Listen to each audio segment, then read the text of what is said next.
Good afternoon to you all.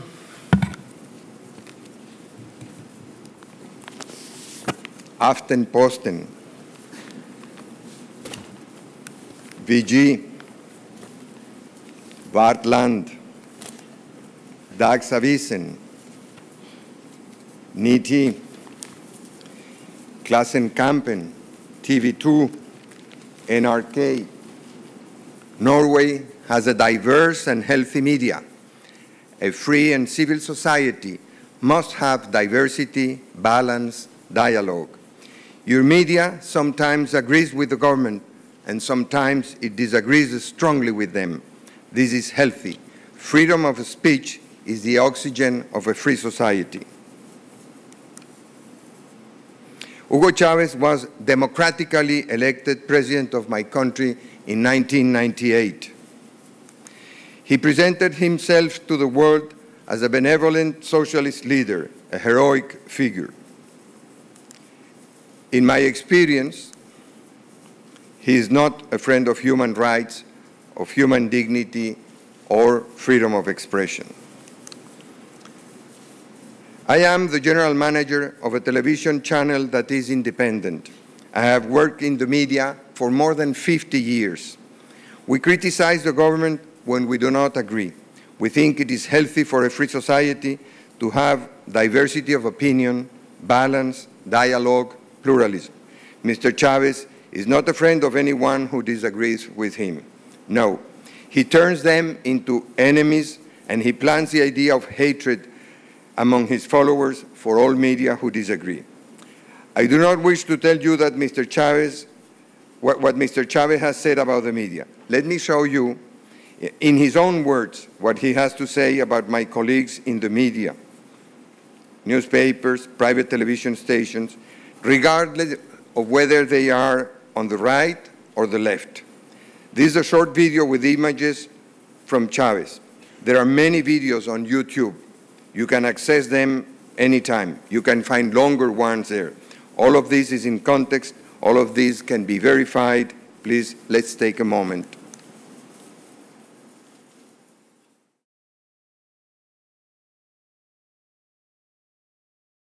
Pero seguimos enfrentando la campaña mediática. No nos importa.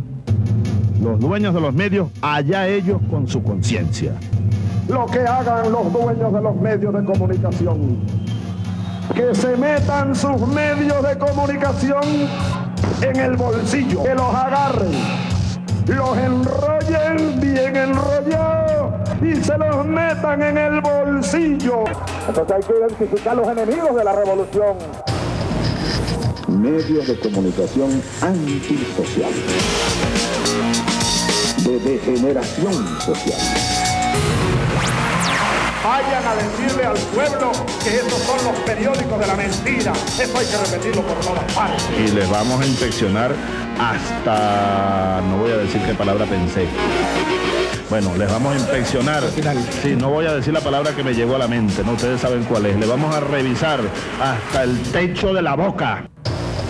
Nadie tiene el derecho de estar lanzando todos los días veneno y más veneno a la mente de los venezolanos a través de la manipulación de algunos medios de comunicación social. Nadie tiene el derecho de hacerlo.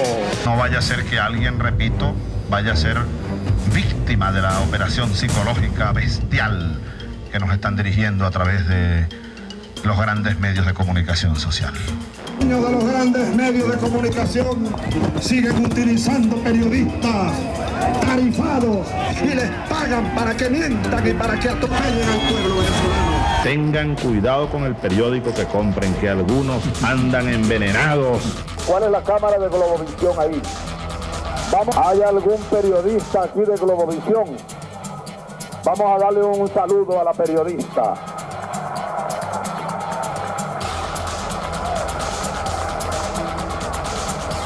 Pero a ellos los utilizan. A ellos los utilizan. Ellos no pueden decirlo porque los votan. Absolutamente nadie nos dice cómo hacer nuestro trabajo. Medios de comunicación antisocial. Lo voy a llamar desde hoy, lo prometo. medios de comunicación antisocial. Siempre hay excepciones y sabemos cuáles son las excepciones. Estoy hablando de la regla.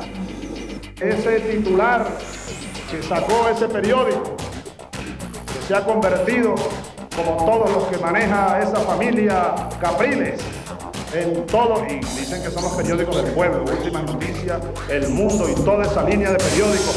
Vayan a decirle al pueblo que esos son los periódicos de la mentira. Eso hay que repetirlo por todas partes.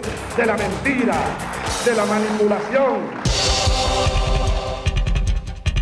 Tengan cuidado con el periódico que compren, que algunos andan envenenados. Ojo pelado con la prensa.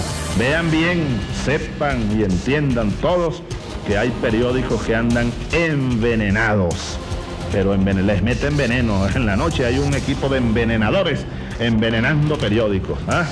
Si no, yo me veré obligado a activar mecanismos de defensa del interés nacional y de la verdad y del orden público. Les tengo que recordar que ustedes lo que tienen es una concesión que yo pudiera en cualquier momento revocarla. Por la manipulación del diario El Nacional y una campaña de mentiras inmoral, sin ningún límite. Yo debo decirlo, lamento cómo se perdió esa cosecha. Nosotros vamos a continuar atentos en este momento, pues ha sido difícil la situación. Nosotros continuamos aquí, muy atentos, a la espera de la información y de la noticia. Están atacándolos, están arremetiendo contra los medios de comunicación también. También lo hacen contra los medios de comunicación. Pueden ver que la agresión y la violencia es terrible en este lugar. Periodistas han sido agredidos, grupos de camarógrafos han sido agredidos. Estamos aquí, por supuesto, nosotros a riesgo en el medio de estos... Mauro está hospitalizado en una clínica con politraumatismo en el cráneo y en el abdomen. Presidente de la República incitan a las agresiones hacia los periodistas. Preferimos ir a un barrio donde pueda haber un tiroteo que ir a cubrir una cadena de presidente. Pues nos ofenden, nos empujan, nos gritan. Pero la cuestión es que ustedes tienen que salir con chaleco de antibalas uno y eso es grave, eso es muy grave.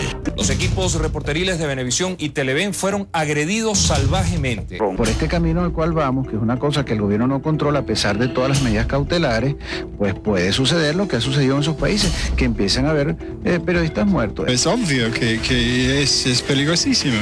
Asimismo, planteó que el problema de la libertad de expresión en nuestro país tiene carácter internacional. Invita a la autocensura, al amedrentamiento, a que los periodistas y los medios se sientan acosados y se sientan en peligro. Obviamente, si sigue así, Venezuela va a caer en una dictadura. Desde esta mañana están instalados en casi todos los canales de televisión privados. De manera cínica, de manera descarada, y todos esos temas tenemos que comenzar a discutirlos en serio. Yo, conversando en las últimas horas, en los últimos días, con el ciudadano presidente de la Asamblea Nacional, con el ciudadano presidente del Tribunal Supremo de Justicia, con el ciudadano presidente del Consejo Nacional Electoral, con el ciudadano defensor del pueblo. Aquí tenemos que empezar a apretar las tuercas. Yo he mandado a comprar un alicate porque voy a empezar a apretar tuercas.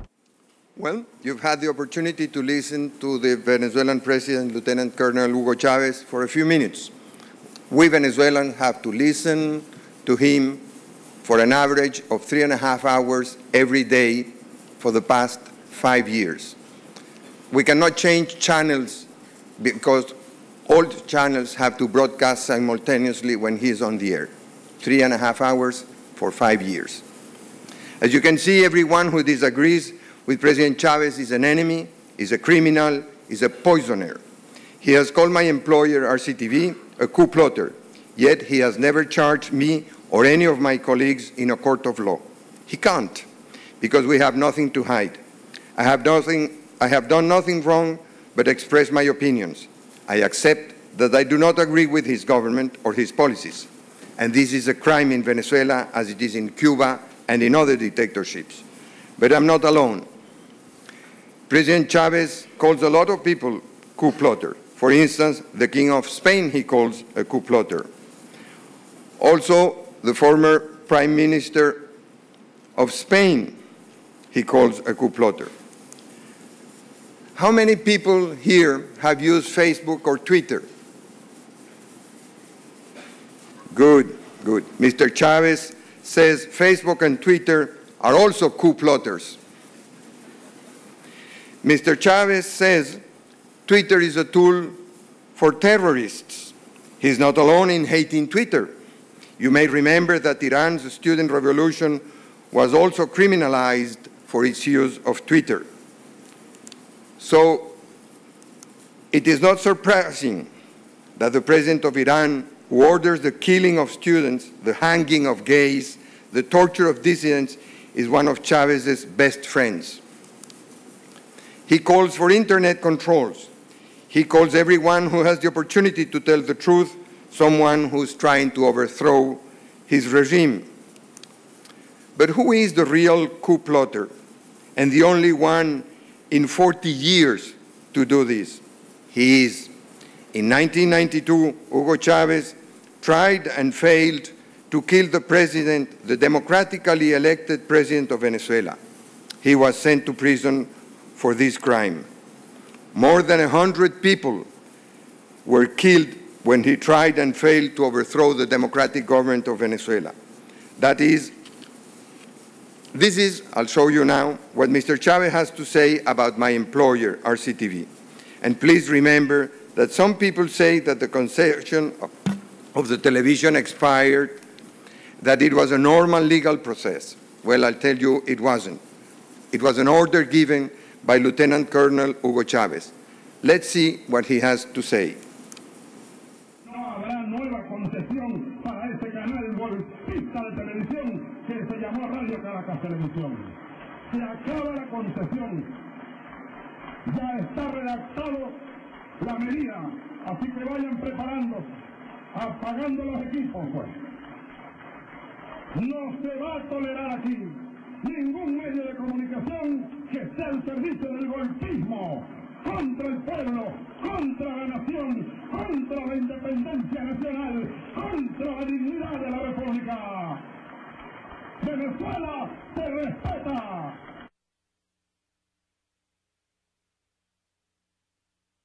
Chillen, pataleen, hagan lo que hagan, se acabó la concesión a ese canal fascista de RCTV. Hagan lo que hagan y digan lo que digan. Llámenme como quieran. No me importa. On several occasions, we have been attacked. Paramilitary groups identified with the government have thrown bombs at my personal home on 2 occasions, and I have been personally threatened to death by one of those paramilitary groups. In one case, a burning truck was sent against the entrance of our main office building. On that day, there were more than 1,500 employees inside the building. It was very dangerous. Remember, Lieutenant Colonel Chavez has tanks, destroyers, guns, jet fighters, attack helicopters, sniper rifles, submarines, all bought from Russia or Belarus. Thousands of millions of dollars. We have, on our side, we have cameras, reporters, faxes, and email. That is all. Our only weapon are our ideas. But we have a lot of support. Thousands of people marched for RCTV. Students like you, especially, but the government did not like this, and they used their power against them.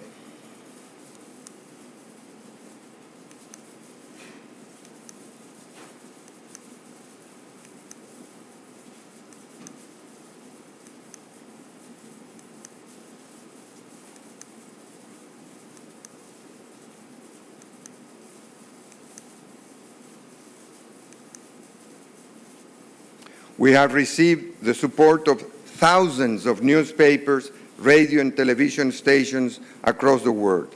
This includes Amnesty International, Freedom House, Human Rights Watch, the Committee to Protect Journalists, the Global Coordinating Committee of Press Freedom Organizations, the Inter-American Society for Press, the Global Network for Free Media, the World Press Freedom Committee, the World Association of Newspapers and Newspapers Publishers, the International Federation of the Periodical Press, the CPU Media Trust, the International Association of Broadcasting. This association includes over 17,000 broadcasters all over the world, and literally thousands of newspapers, radio and TV stations from across the world have condemned Chávez's government for its persecution of RCTV. I deem necessary, in order to avoid useless surprises in the future, and so that Venezuelans can raise our voices while there is still an opportunity to do it, I'm here to provide a warning. One day soon, all protests in Venezuela will be silenced, all dissidents, all political dissent, all opinions, all unions, all civil society, professional associations, popular associations that pretend to preserve a minimum of independence from the absolute power of the military regime will be eliminated. From that point on, there will be no political prisoners as those we have today in worrisome numbers, but we will have instead disappeared people, as in the tragic experience of other military dictatorships in Argentina, Chile, or Iran. I hope the people of Norway, the independent media around the world, and the international community in 10, 20, or 30 years will never have to say, we did not know who we were dealing with. I mean, who would have thought of this? Or perhaps something more diplomatic. We did suspect it, but there was so little information. Today in Venezuela, there is no separation of power. There are no independent judiciary power or legislative power or electoral power. There is no rule of law. Human rights and human dignity are not respected. Thus, the regime is neither legitimate, nor do we live in a democracy, nor they can justify their misdoings. Lieutenant Colonel Chávez should act as the president of all Venezuelans as he was elected, and not as the leader of one faction of the country. He publicly threatens the majority of Venezuelans by pronouncing every day this dreadful slogan: fatherland, socialism, or death. In schools, as you can see here, or in factories, or in every possible place. This is a public threat, notorious and addressed to the majority of Venezuelans that reject his project. We do not rely much on international support. The Cuban experience, as Armando Valladares explained very clearly to us, may produce new and extemporaneous regrets, even when the repressive nature of the Cuban regime is not new to anyone. Cuba keeps silencing people, and lies are the official truth, just as they want to do in Venezuela. He silenced our television channel from the air, so we created a new channel, a channel on cable and satellite. It became number one within 1 month of being in the air. So several months ago, his government manipulated the cable and satellite providers and ordered them to take us off the air without any judicial sentence, without any official procedure. I ask all of you here, all of those watching, it is important that we keep in mind Elie Wiesel's wise warning. Indifference is never an option. Indifference is never an option. You have been officially warned. Thank you very much.